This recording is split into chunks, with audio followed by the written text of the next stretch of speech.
Hello students. तो start करते हैं लेक्चर 2 ऑफ एटॉमिक स्ट्रक्चर। पिछला वाला लेक्चर सबने देख लिया होगा। लास्ट लेक्चर में हमने क्या क्या चीज़ें डिस्कस की थी। डिस्कवरी ऑफ सब एटॉमिक पार्टिकल्स। सब एटॉमिक पार्टिकल्स क्या होते थे? इलेक्ट्रॉन्स, प्रोटॉन्स और neutrons.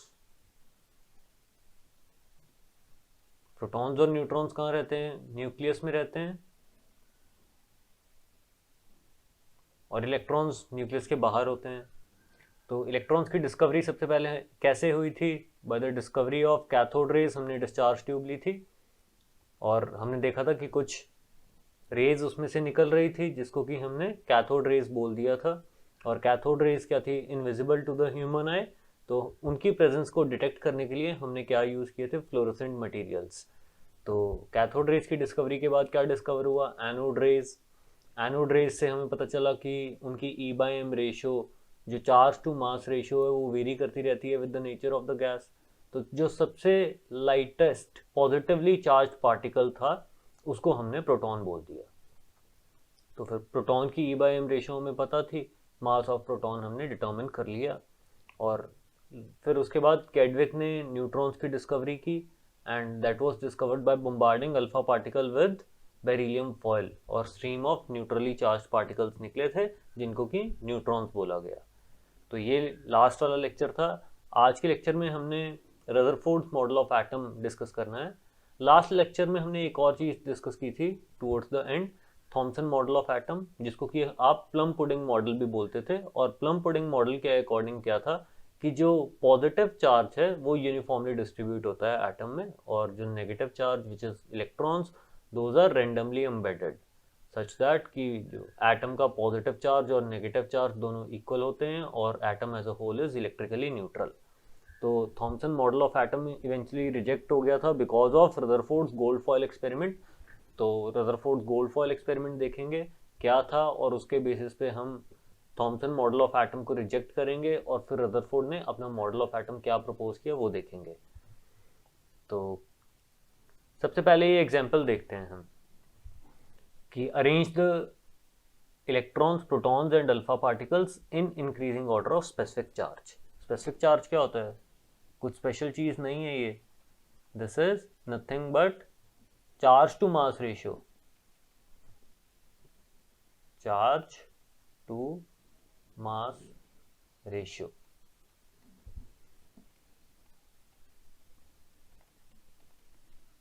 Charge to mass ratio हमने पिछली क्लास में डिस्कस की थी, क्या होती है? Q/M या E/M लिख सकते हो आप।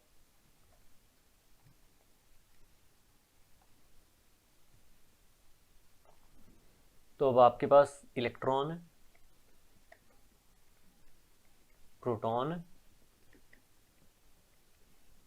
And you have alpha particle.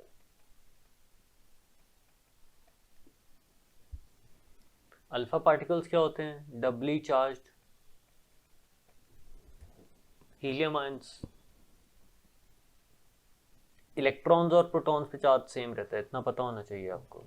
तो हम चार्ज देखते हैं सब पे और मास देखते हैं। इलेक्ट्रॉन पे कितना चार्ज होता है? 1 यूनिट चार्ज होता है, 1 E। प्रोटॉन पे कितना चार्ज होता है? 1 यूनिट चार्ज होता है। इलेक्ट्रॉन पे माइनस होता है, प्रोटॉन पे प्लस होता है। अल्फा पार्टिकल पे 2 पॉजिटिव चार्ज है तो कितना चार्ज होगा? 2E। अब प्रोटॉन का मास कितना होता है? It is approximately 1 atomic mass unit. और हीलियम का कितना मास होता है? It is 4 atomic mass unit. और इलेक्ट्रॉन का मास प्रोटॉन के मास के कंपैरिजन में बहुत कम होता है। Mass of electron is mass of proton upon 1836, मतलब it is 1836 times smaller than the mass of proton. तो इलेक्ट्रॉन का मास कितना हो जाएगा? 1/1836 एटॉमिक मास यूनिट। तो अब E/M रेशियो आप सबकी देखो, कंपेयर कर सकते हो।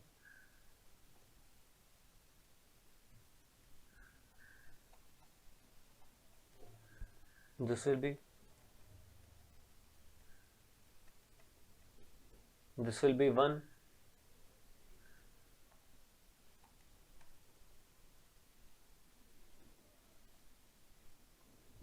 और ये कितनी हो जाएगी? 2/4 इक्वल्स 1/2 E/U। तो आप देखो सबसे ज़्यादा किसकी आ रही है, इलेक्ट्रॉन की, फिर किसकी आ रही है, प्रोटॉन की, अल्फा पार्टिकल की सबसे कम। तो अल्फा पार्टिकल सबसे पहले, देन उससे ज़्यादा किसकी है, प्रोटॉन की, देन इलेक्ट्रॉन। ओके, ये सिंपल सा क्वेश्चन है, क्लियर है। चलो अब रदरफोर्ड गोल्ड फॉयल एक्सपेरिमेंट देखते हैं। तो रदरफोर्ड गोल्ड फॉयल एक्सपेरिमेंट का सेटअप क्या था। रदरफोर्ड ने क्या किया, अल्फा पार्टिकल्स को बम्बार्ड करवाया विद अ गोल्ड फॉयल। उसने बहुत थिन गोल्ड फॉयल ली, थिन का मतलब बहुत ही ज़्यादा पतली, 0.1 माइक्रोमीटर। माइक्रोमीटर समझते हो कितना होता है, 10⁻³ mm। आपको पता है ना 1 सेंटीमीटर कितना होता है, इतना सा होता है। और आप उसको 10 हिस्सों में जब डिवाइड कर देते हो तो 1 mm बहुत ही कम है, तो दिस इज अराउंड 1 mm। तो इसको आप 10,000 टाइम्स डिवाइड कर दो तो बहुत फाइन लाइंस आ जाएंगी, तो वो तब जाके 0.1 माइक्रोमीटर बनेगा।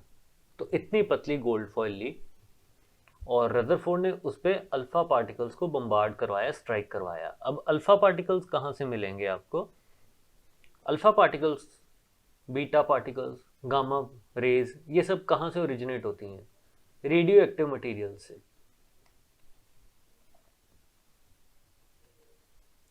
रेडियो एक्टिव मटीरियल्स आपने पढ़ा होगा, रेडियो एक्टिविटी फिनोमेना आपने पढ़ा होगा। रेडियो एक्टिविटी क्या होती है, इट इज स्पॉन्टेनियस emission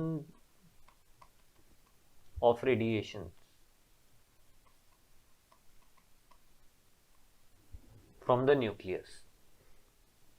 तो रेडियो एक्टिव मटीरियल्स जो होते हैं वो अल्फा रेज भी छोड़ते हैं, बीटा रेज और गामा रेज। ये 3 डिफरेंट टाइप की रेज निकल सकती हैं। अल्फा रेज क्या होते हैं, जो स्ट्रीम ऑफ अल्फा पार्टिकल्स, और अल्फा पार्टिकल्स क्या होते हैं, basically doubly charged He2 positive ions. Beta rays क्या होते हैं, these are same as electrons, बस ये इलेक्ट्रॉन्स कहाँ से निकलेंगे, these electrons will be emitted from the nucleus, इनका एटम के इलेक्ट्रॉन से कोई लेना देना नहीं है। और गामा रेज क्या होती हैं, गामा रेज इलेक्ट्रोमैग्नेटिक रेडिएशन होती हैं। तो इलेक्ट्रोमैग्नेटिक रेडिएशन ना इसका कुछ मास होता है ना इसका कोई चार्ज होता है। तो रदरफोर्ड ने क्या किया, अल्फा पार्टिकल्स को बम्बार्ड करवाया। अल्फा पार्टिकल्स का सोर्स क्या था, यहाँ पे उसने एक रेडियो एक्टिव मटीरियल ले लिया और उसमें से जो अल्फा पार्टिकल्स निकल रहे थे those were made to fall on this gold foil. अब रेडियो एक्टिव मटीरियल तो बहुत ज़्यादा हार्मफुल रहता है, वो हर डायरेक्शन में रेडिएशंस को एमिट करेगा। तो उसने क्या किया, लेड के बॉक्स में उसको डाल दिया।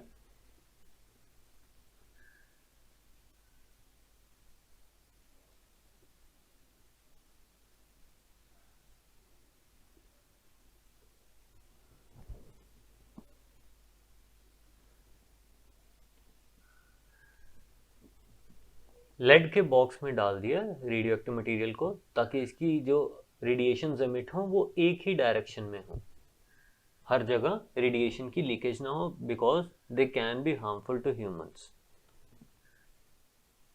अब अल्फा पार्टिकल्स का पाथ डिटर्मिन करने के लिए, उनकी डिफ्लेक्शन को डिटर्मिन करने के लिए रदरफोर्ड ने क्या किया, इस गोल्ड फॉयल के आसपास ऐसे सर्कुलर फैशन में जिंक सल्फाइड की लेयर लगा दी, जिंक सल्फाइड प्लेट लगा दी। Zinc sulphide is a fluorescent material which will give you a glow जब पार्टिकल इस पे कोई स्ट्राइक करेगा। तो in Rutherford's gold foil experiment, a stream of high energy alpha particles from a radioactive source was directed at a thin foil of thickness 100 nanometers, which is nothing but 0.1 micrometer. The thin gold foil had a circular fluorescent zinc sulfide screen around it. हमने इस gold foil के आसपास zinc sulphide screen लगा दी। Whenever alpha particles struck the screen, a tiny flash of light was produced at that point. ठीक, ये apparatus था of Rutherford's gold foil experiment। देखिए Thompson model of atom के according क्या होना चाहिए था अल्फा पार्टिकल्स के साथ। थॉमसन मॉडल ऑफ एटम या प्लम पुडिंग मॉडल क्या बताता था कि entire positive charge is uniformly distributed, mass is uniformly distributed in an atom. तो वो एक पाई की तरह होता है ना।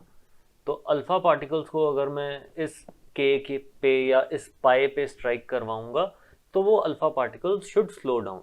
जैसे आपने एक पुडिंग में से एक बुलेट को पास करवाया, यहाँ से आप बुलेट फायर कर रहे हो, अब क्योंकि ये सॉलिड पुडिंग है तो बुलेट के हाई वेलोसिटी से आ रही है, तो जब ये पुडिंग से पास करेगी इसकी स्पीड क्या हो जानी चाहिए, कम हो जानी चाहिए, थोड़ी बहुत इसकी डिफ्लेक्शन होगी at small angles, but majority of the bullets क्या होनी चाहिए, सीधी की सीधी पास हो जानी चाहिए और कोई भी डिफ्लेक्शन आपको देखने को नहीं मिलेगी। ज़्यादा से ज़्यादा क्या होगा कि जो बुलेट्स की स्पीड है, जो अल्फा पार्टिकल्स की स्पीड है, वो कम हो जाएगी। बट रदरफोर्ड ने ऐसा ऑब्जर्व नहीं किया। रदरफोर्ड की क्या ऑब्जर्वेशन थी कि most of the alpha particles almost सीधे ही जा रहे थे without any change in velocities. कुछ स्मॉल एंगल्स पे डिफ्लेक्ट हो गए, कुछ बहुत ज्यादा एंगल्स पे डिफ्लेक्ट हो गए। जैसे सीधे जा रहे थे और एकदम से वापस हो गए। तो क्लियरली ये जो चीज है, ये जो एक्सपेरिमेंट की ऑब्जर्वेशंस आई हैं, ये आप थॉमसन मॉडल ऑफ एटम से एक्सप्लेन नहीं कर सकते थे। तो देखिए according to Thomson model of atom, the mass of each gold atom should have been spread evenly over the entire atom, and alpha particles had enough energy to pass directly through such a uniform distribution of mass.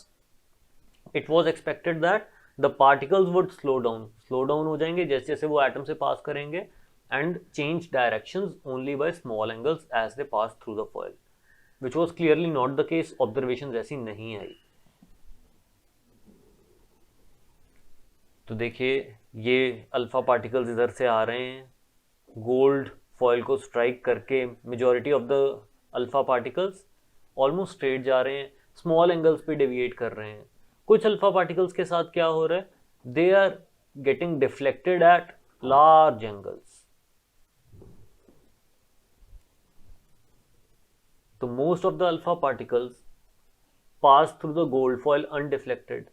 अब इससे आप क्या conclude कर सकते हो कि atom में जो मोस्ट ऑफ द स्पेस है that is vacant, that is empty.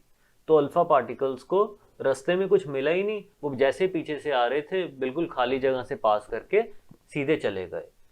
A small fraction of alpha particles was deflected at small angles. अब ऐसा क्यों हुआ? अब आपको पता है सेंटर में क्या होता है, न्यूक्लियस होता है ना। तो जब वो न्यूक्लियस के पास से जाएंगे, लेट्स से ये आपका अल्फा पार्टिकल जा रहा है, अल्फा पार्टिकल पे भी चार्ज क्या है, पॉजिटिव। तो ये ऐसे जा रहा था, जैसे इसके पास आएगा न्यूक्लियस क्या करेगा, इसको रिपेल करेगा और ये ऐसे डिफ्लेक्ट हो जाएगा। सीधा जाना था, ये इसका एंगल ऑफ डिफ्लेक्शन बन जाएगा। A very few alpha particles, 1 in 20,000, अगर 20,000 अल्फा पार्टिकल्स आप स्ट्राइक करवा रहे हो तो out of 20,000 one alpha particle bounced back and the angle of deflection was nearly 180 degrees. अब ऐसा कब हुआ होगा? जब आपका अल्फा पार्टिकल बिल्कुल न्यूक्लियस की लाइन में होगा।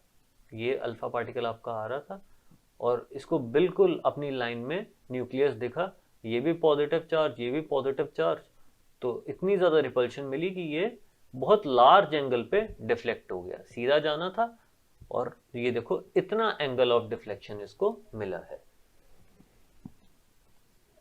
तो अब देखिए इस गोल्ड फॉयल एक्सपेरिमेंट की ऑब्जर्वेशंस पे क्या क्या कंक्लूजन्स ड्रॉ हुए कि most of the space in an atom is empty, that is why alpha particles सीधे निकल गए, most of the alpha particles went undeflected.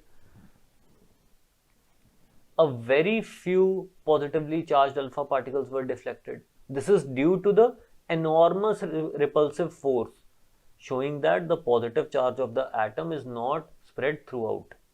Uniformly spread out नहीं है। कहाँ रहता है positive charge? In the nucleus.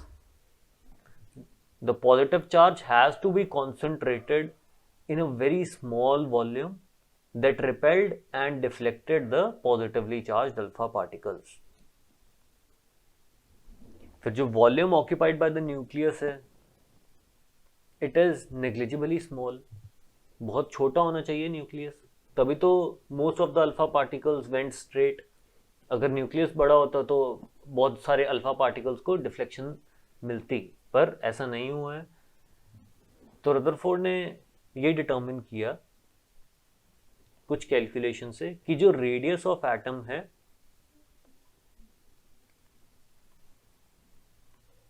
That is on the scale of angstrom.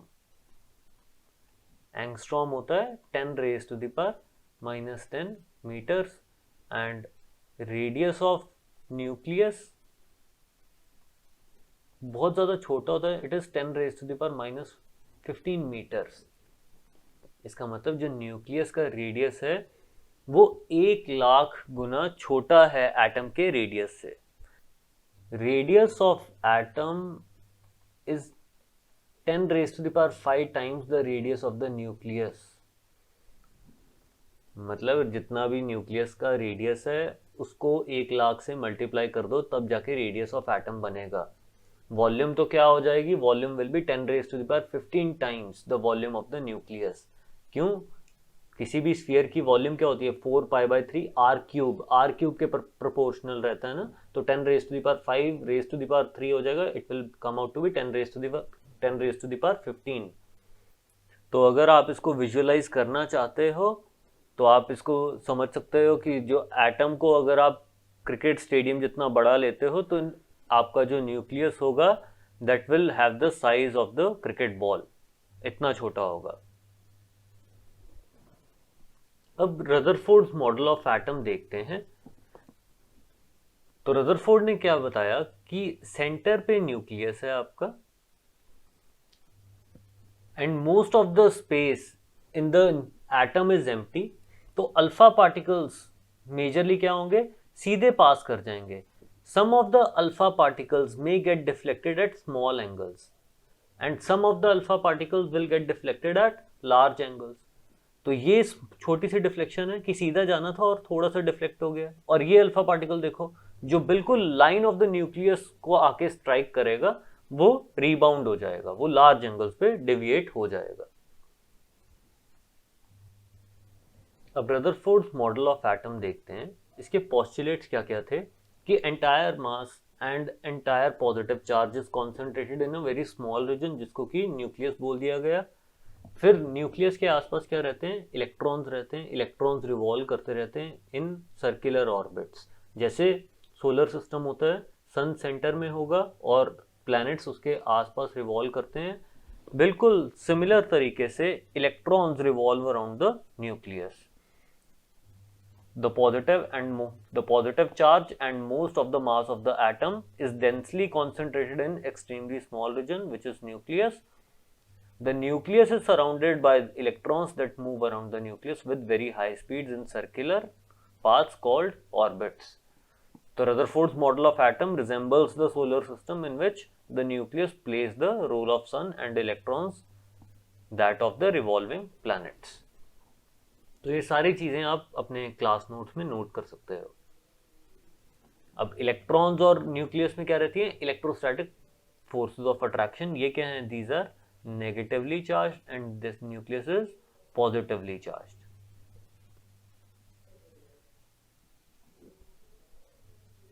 अभी देखिए रदरफोर्ड ने गोल्ड फॉइल क्यों यूज की।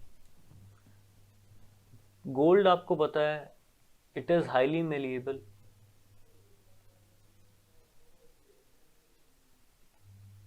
इसकी मेलिएबिलिटी बहुत ज़्यादा रहती है। मेलिएबिलिटी क्या होती है, ability of a metal to be beaten into sheets.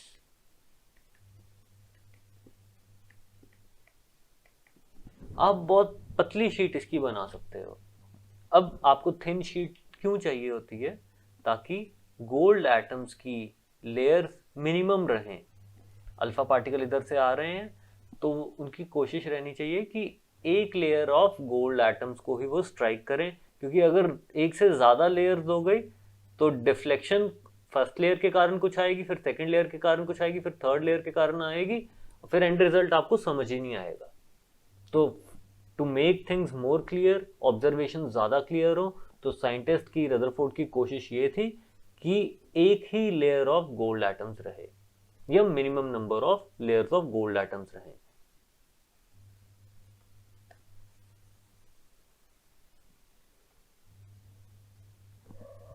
फिर आप बोलोगे कि सर गोल्ड के अलावा और भी तो कई मटेरियल्स हैं जो कि हाईली मेलिएबल होते हैं, जैसे एल्यूमिनियम। एल्यूमिनियम क्यों नहीं यूज़ करते? हाँ, एल्यूमिनियम की भी मेलिएबिलिटी अच्छी रहती है, सिल्वर की भी अच्छी रहती है।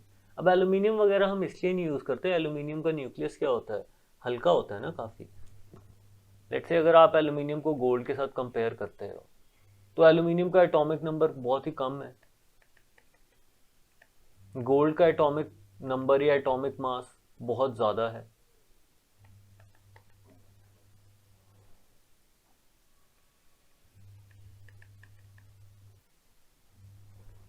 अब एल्यूमिनियम का एटॉमिक मास होता है 27 एटॉमिक मास यूनिट्स, गोल्ड का होता है 197 एटॉमिक मास यूनिट्स।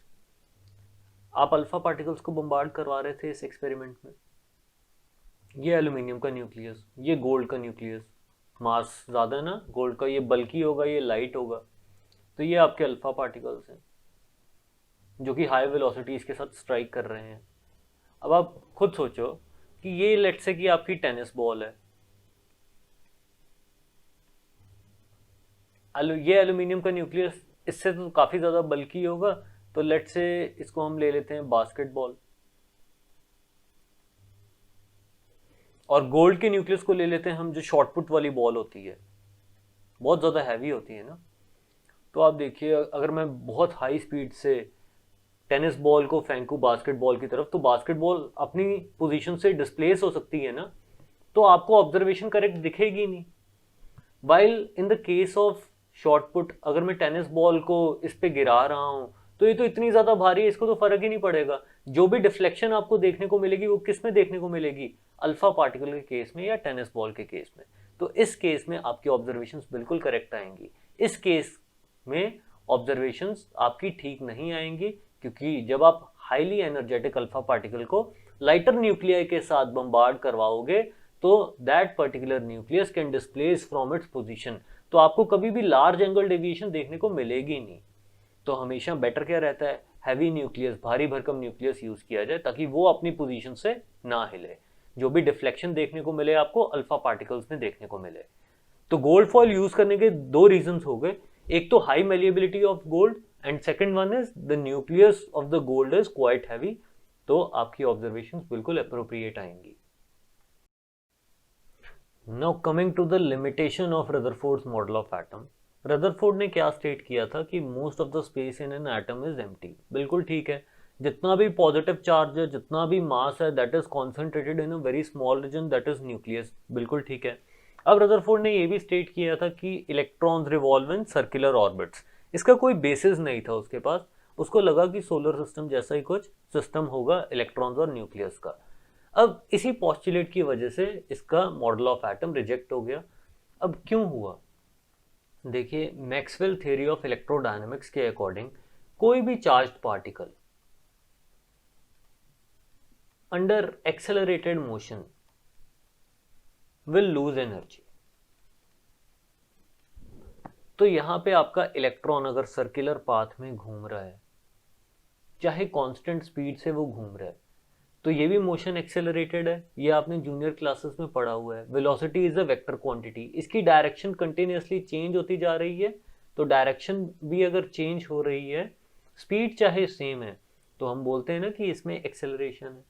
तो electron is undergoing accelerated motion, तो it will continuously lose energy as per the Maxwell's theory of electrodynamics. तो वो एनर्जी लूज करता करता करता करता अल्टीमेटली स्पाइरल पाथ फॉलो करेगा and it will fall into the nucleus.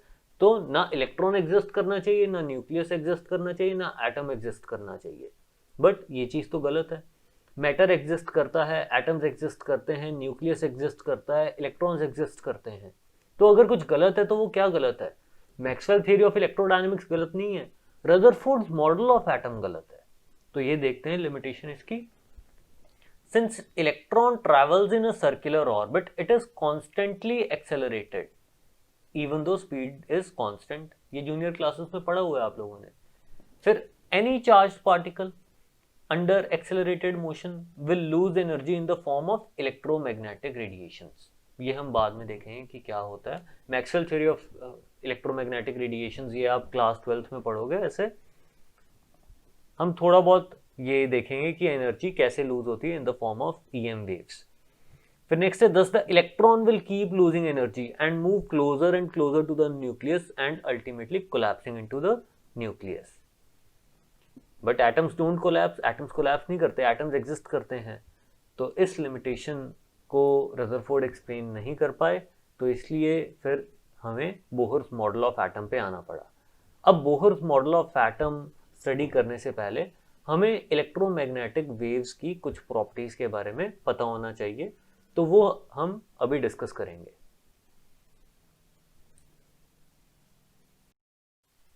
अब इलेक्ट्रोमैग्नेटिक वेव्स स्टार्ट करने से पहले हमें इन जनरल वेव्स के बारे में पता होना चाहिए।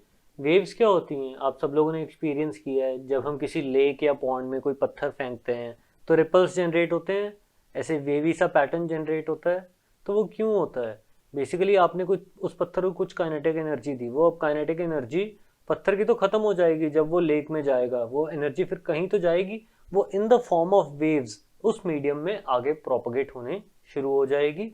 तो वेव्स को हम इन जनरल कैसे डिफाइन कर सकते हैं? It is disturbance that propagates in a medium. तो आप देखते हो पानी कहीं पे ऊपर आ जाएगा, कहीं पे नीचे चला जाएगा, तो जो हम पाएगा that is known as crest, और ये जो बनेगा दिस विल बी ट्रफ। तो वेव्स के ना 3 प्राइमरी कैरेक्टरिस्टिक्स रहते हैं। कौन कौन से? वेवलेंथ, फ्रीक्वेंसी और स्पीड। वेवलेंथ क्या होती है? Wavelength is the distance between two consecutive crust और ट्रफ्स इन अ वेव। तो आप वेवलेंथ कैसे डिफाइन करोगे? एक क्रेस्ट से दूसरे क्रेस्ट का डिस्टेंस को भी वेवलेंथ आप बोल सकते हो। ये जो डिस्टेंस होगा this will B wavelength denoted by lambda. या आप क्या कर सकते हो? एक ट्रफ से दूसरे ट्रफ का जो डिस्टेंस होगा this will also be equal to lambda. या ये जो इसकी मीन वैल्यू है, इस पॉइंट से स्टार्ट करके इस पॉइंट तक का डिस्टेंस भी क्या होगा? लैम्डा। तो ये जैसे 3 वेव्स मैंने बनाई हैं, तीनों की जो वेवलेंथ्स हैं वो अलग अलग है। आपको दिख रहा है पहले वाले की जो वेवलेंथ है वो सबसे ज़्यादा है, इसके जो क्रेस्ट हैं वो दूर दूर हैं, इसके क्रेस्ट रिलेटिवली पास पास है, वेवलेंथ कम है, और इसकी वेवलेंथ और कम है। फ्रीक्वेंसी क्या होती है? Frequency in general is number of cycles completed per unit time, या पर सेकंड आप कितनी वेव्स ऑब्जर्व कर पा रहे हो, कितने नंबर ऑफ साइकिल्स आप ऑब्जर्व कर पा रहे हो। अभी हमारे पास 3 वेव्स हैं, तीनों सेम स्पीड से ट्रैवल कर रही हैं, तीनों की वेवलेंथ्स डिफरेंट है, इनकी फ्रीक्वेंसीज भी डिफरेंट आएंगी। अब देखिए कि तीनों वेव्स इस पॉइंट से स्टार्ट होके इस पॉइंट तक जा रही हैं इन 1 सेकेंड। तो जो फर्स्ट वाली वेव है वो कितने साइकिल्स कंप्लीट कर रही है? देखिए, एक साइकिल ये हो गया, नेक्स्ट साइकिल ये हो गया, ये थर्ड साइकिल हो गया, ये फोर्थ साइकिल हो गया। तो बेसिकली 4 साइकिल्स कंप्लीट हो रहे हैं इन 1 सेकेंड। नेक्स्ट केस में क्या हो रहा है? 1 2 3 4 5 6 7 8 साइकिल्स कंप्लीट हो रहे हैं। तो इसकी फ्रीक्वेंसी कितनी बनेगी?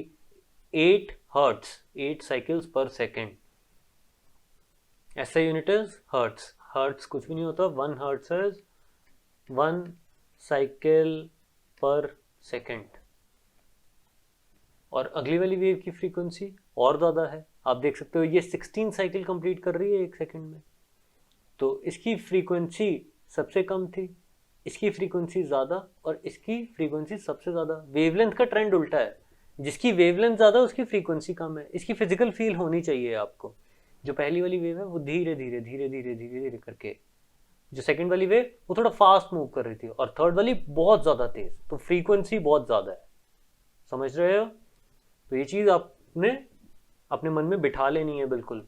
फ्रीक्वेंसी क्या होती है कि कितनी जल्दी जल्दी जल्दी जल्दी कोई वेव अपना जो पोजीशन है वो चेंज कर रही है। अब स्पीड क्या होती है? सी से डिनोट करते हैं and it is equal to nu lambda.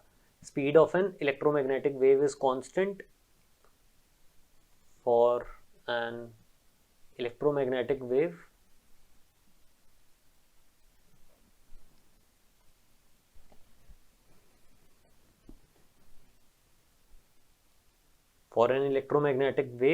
जिसको कि हम EM वेव भी बोलते हैं, this is constant and this is 3 into 10 raised to the power 8 meters per second in vacuum। Medium change कर दोगे तो स्पीड ऑफ इलेक्ट्रोमैग्नेटिक वेव भी चेंज हो जाएगी। All electromagnetic raise travel at this speed, कोई भी हो, चाहे वो एक्सरे हो चाहे गामा रे हो, visible light, red light, ultraviolet, infrared, कुछ भी, all electromagnetic radiations will be traveling at this speed। Now C is constant, तो आप लिख सकते हो frequency is C by lambda और frequency is inversely proportional to the wavelength। वो अभी हमने देखा है कि wavelength जितनी ज़्यादा होगी frequency उतनी कम होगी, जितनी wavelength कम frequency उतनी ज़्यादा। अब इसके अलावा एक और टर्म आपको पता होनी चाहिए, दैट इज वेव नंबर। तो मैं साइड पे करके लिख दे रहा हूं इसको। ये अगर आप लोगों ने नोट कर लिया है तो मैं रब कर सकता हूं ये।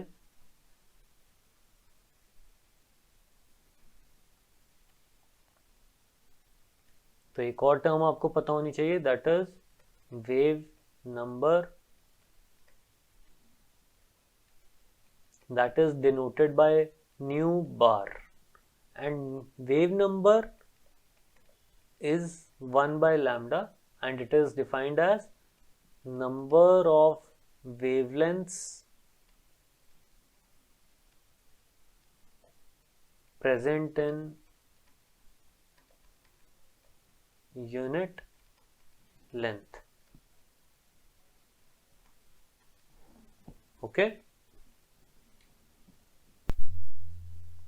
अब इलेक्ट्रोमैग्नेटिक वेव्स क्या होती हैं? ये वो वेव्स हैं जिनकी इलेक्ट्रिक और magnetic fields mutually perpendicular directions में ऑसिलेट करती हैं। अब आप देखिए ब्लू वाली जो कर्व है that represents the electric field. Electric field जो ऑसिलेट कर रही है वो किस डायरेक्शन के अलोंग ऑसिलेट कर रही है? वाई एक्सिस के अलोंग। मैग्नेटिक फील्ड किस डायरेक्शन के अलोंग ऑसिलेट कर रही है? जेड एक्सिस के अलोंग। और डायरेक्शन ऑफ प्रोपगेशन क्या है? वो थर्ड एक्सिस के अलोंग है, एक्स एक्सिस के अलोंग। देखिए वेव इधर जा रही है। तो इलेक्ट्रोमैग्नेटिक वेव्स बेसिकली प्रोड्यूस कैसे होती हैं? These are produced by oscillation of charged particles. अब ऐसा क्यों होता है वो आप EM वेव्स में पढ़ोगे, क्लास 12th का चैप्टर है।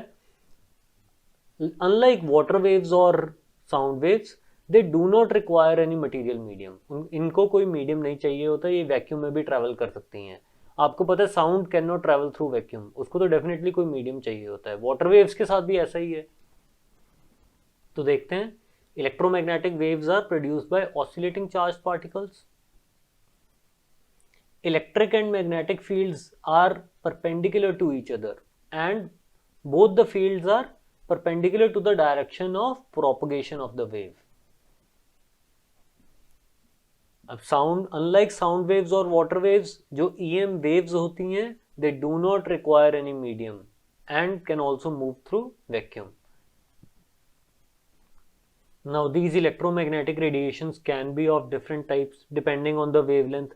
कुछ EM waves ऐसी होंगी जिनकी wavelength बहुत कम होगी, कुछ EM waves ऐसी होंगी जिनकी wavelength बहुत ज़्यादा होगी।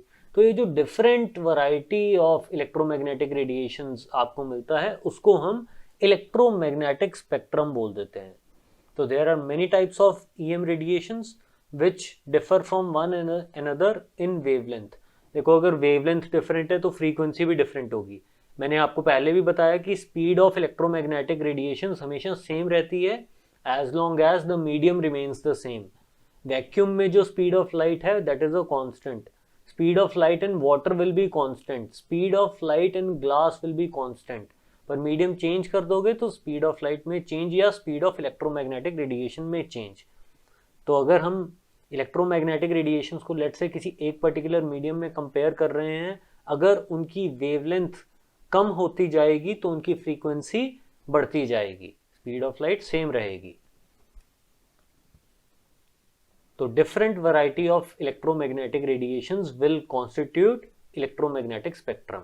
तो स्पेक्ट्रम देखते हैं अब क्या है, क्या होता है ये, कि हमारे पास इलेक्ट्रोमैग्नेटिक रेडिएशंस की बहुत ज़्यादा वैरायटी होती है। कुछ हमारे पास रेडिएशंस ऐसी होती हैं जिनकी वेवलेंथ बहुत ज़्यादा कम है, कुछ रेडिएशंस ऐसी होती हैं जिनकी वेवलेंथ बहुत ज़्यादा रहती है। जिनकी वेवलेंथ कम है उनकी फ्रीक्वेंसी ज़्यादा होगी, जिनकी वेवलेंथ ज़्यादा है उनकी फ्रीक्वेंसी कम होगी।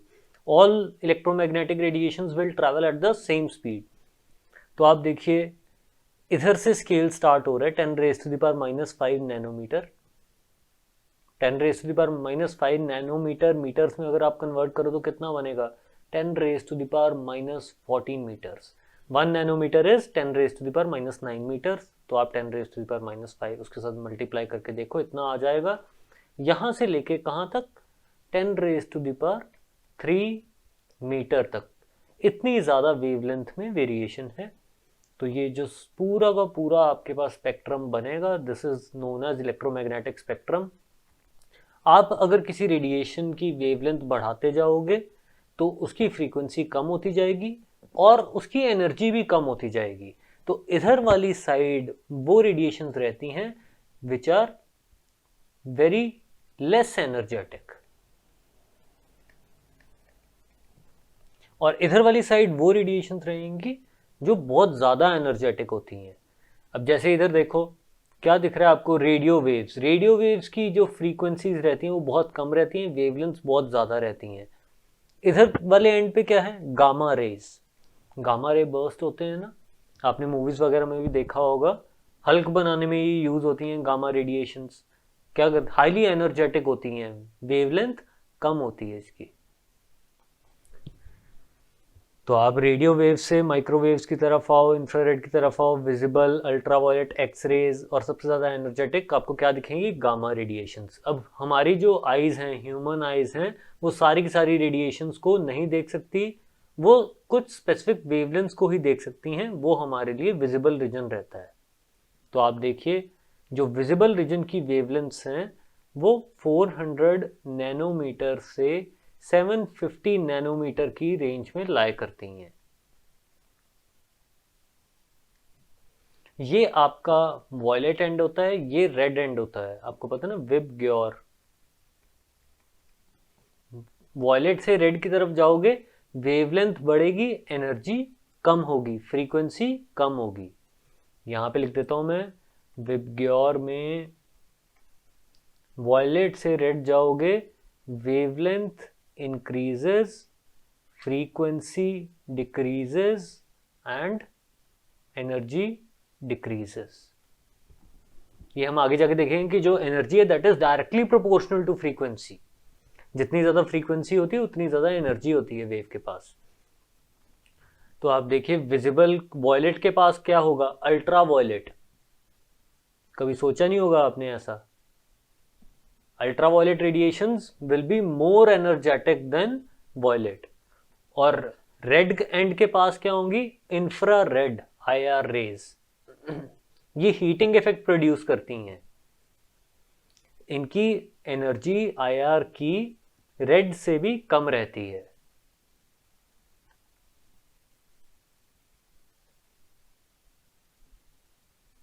तो ये थोड़ा इलेबोरेट वे में टेबल दिया हुआ है कि जैसे जो रेडियो वेव्स होती हैं उनकी wavelength is comparable to the size of the buildings.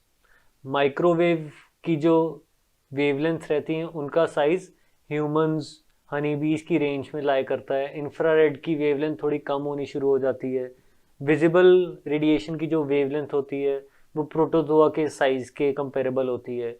UV radiations की मॉलिक्यूल्स के साइज के कंपेरेबल होती है, एक्स रेज की एटम्स के साइज के कंपेरेबल, और गामा रेज तो बहुत बहुत कम वेवलेंथ पोजेस करती हैं, हाईली एनर्जेटिक होती हैं।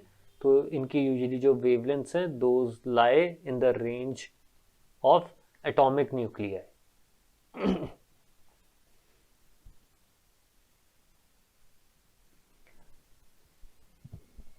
अब जो इलेक्ट्रोमैग्नेटिक रेडिएशंस हैं ना, वो वेव्स की तरह बिहेव करती हैं, तो वो कुछ स्पेसिफिक फिनोमेना शो करती हैं, इंटरफेरेंस और डिफ्रैक्शन। ये सिर्फ इलेक्ट्रोमैग्नेटिक वेव्स ही नहीं, हर एक वेव ये फिनोमेना शो करती है।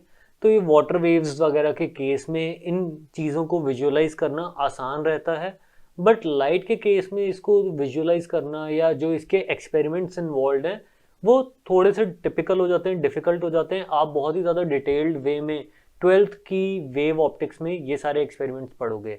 तो आज मैं सिर्फ आपको इसका ग्लिम्प्स देने वाला हूँ।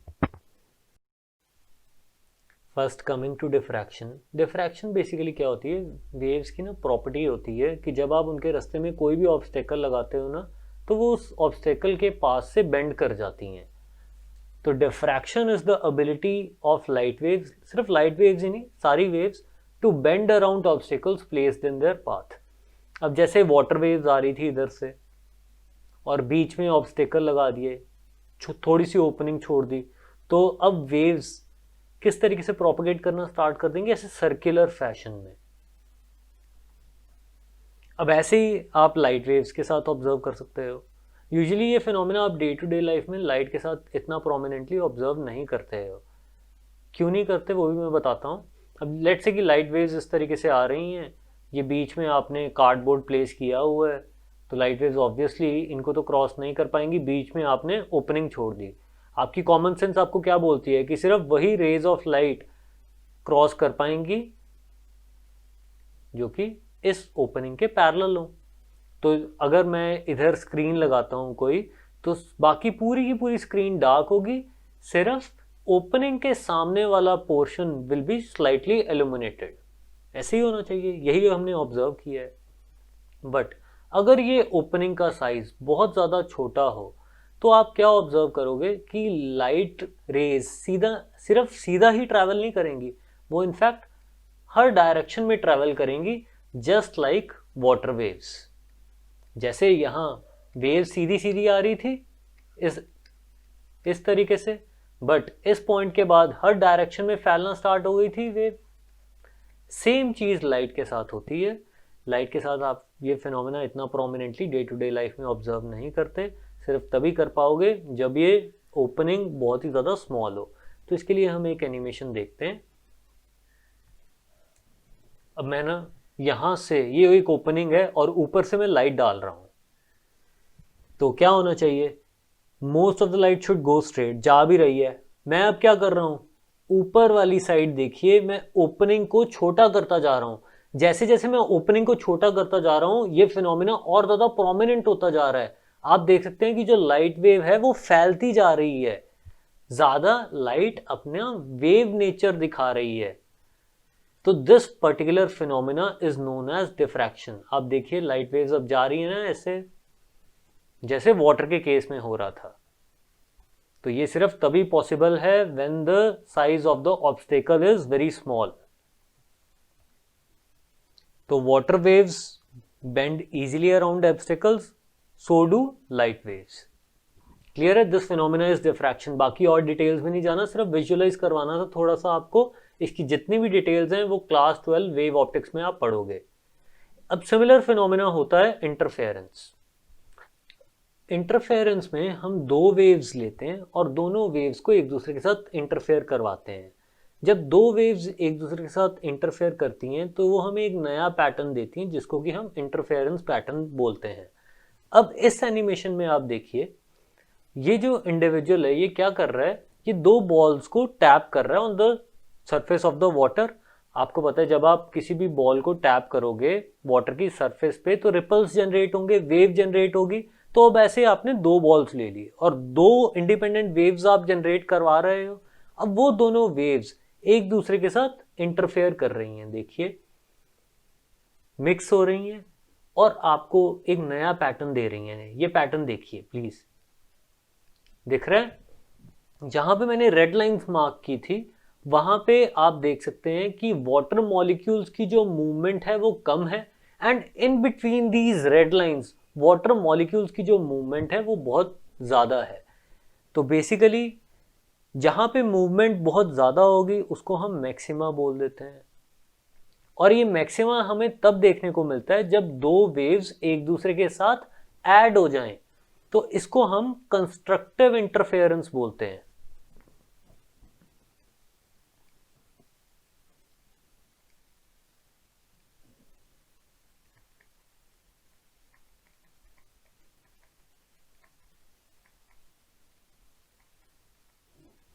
और जहां पे ये दोनों वेव्स एक दूसरे को डिस्ट्रॉय कर रही हैं, जहां पे वाटर मॉलिक्यूल्स की मूवमेंट कुछ भी नहीं है, तो उसको हम डिस्ट्रक्टिव इंटरफेरेंस बोलते हैं।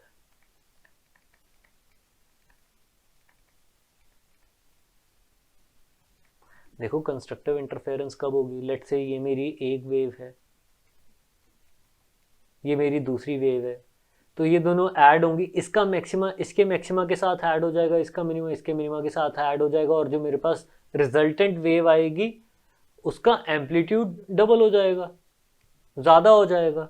तो अगर ऐसा हो रहा है तो कंस्ट्रक्टिव इंटरफेरेंस है। अब अगर हम कुछ ऐसा ले लें, ये मेरी फर्स्ट वेव है, ये मेरी सेकेंड वेव है। अब अगर इन दोनों को मैं ऐड करवाऊं तो बेसिकली क्या हो रहा है, इसका मैक्सिमा इसके मिनिमा के साथ ऐड हो रहा है, इसका मिनिमा इसके मैक्सिमा के साथ, तो ये दोनों वेव्स मिलके क्या कर देंगी, एक दूसरे को डिस्ट्रॉय कर देंगी, तो हमारे पास फाइनल पैटर्न कुछ आएगा ही नहीं। तो ऐसा होता है कि कोई भी दो वेव्स साइमल्टेनियसली कंस्ट्रक्टिव और डिस्ट्रक्टिव इंटरफेरेंस शो करती हैं, किसी पॉइंट पे वो ऐड हो जाएगी, किसी पॉइंट पे वो खत्म हो जाएगी बिल्कुल। तो जहां पे वो ऐड होके कंस्ट्रक्टिव इंटरफेरेंस शो करेगी वहां पे हम ऑब्जर्व करेंगे कि वाटर मॉलिक्यूल्स की मूवमेंट सबसे ज्यादा है, और जहां पे वो डिस्ट्रॉय कर देगी एक दूसरे को तो वहां पे हम देखेंगे कि वाटर मॉलिक्यूल्स की मूवमेंट है ही नहीं। तो ये भी एक सिमिलर सा चीज है, जैसे ये मेरी वेव 1 हो गई और मैं वेव 2 को मूव करवा रहा हूं। जब इसका मैक्सिमा और इसका मैक्सिमा कोइंसाइड करते हैं तो रिजल्टेंट एम्पलीट्यूड देखिए वेव का ज्यादा हो रहा है, और जब इसका मैक्सिमा और दूसरी वाली वेव का मिनिमा कोइंसाइड कर रहे हैं तो डिस्ट्रक्टिव इंटरफेरेंस हो रही है। तो this is first wave, this is second wave, and this is the resultant of the two. दोनों का फाइनल रिजल्ट ये वेव की फॉर्म में हमें दिख रहा है। क्लियर है? थोड़ा सा आइडिया लेना है हमने बस। लाइट के साथ भी बिल्कुल ऐसा ही होता है कि लेट्स से कि मैंने यहाँ पे कोई सोर्स लिया लाइट का, और ये मेरी कुछ मैंने यहाँ पे कार्डबोर्ड लगा दिया, बीच में मैंने थोड़ी सी ओपनिंग छोड़ दी, एक ओपनिंग यहाँ छोड़ दी और एक ओपनिंग यहाँ छोड़ दी, और यहाँ पीछे मैंने स्क्रीन लगाई है। तो इस स्क्रीन पे I will get this pattern. देखिए आप ये पैटर्न ऑब्जर्व कर सकते हैं, यहां पे डार्क सा बैंड आ रहा है ना, तो दिस इज डिस्ट्रक्टिव इंटरफेरेंस, यहां पे डिस्ट्रक्टिव इंटरफेरेंस हो रही है, और यहां पे क्या आ रहा है, ब्राइट बैंड आ रहा है। ब्राइट आया, डार्क आया, फिर से ब्राइट आया, यहां फिर से डार्क आया, फिर ब्राइट आया। तो ये बिल्कुल वही चीज हो रही है जो वाटर वेव्स के केस में था। तो लाइट भी हम बोल सकते हैं या इलेक्ट्रोमैग्नेटिक रेडिएशंस भी हम बोल सकते हैं कि दे show a wave nature just like water waves.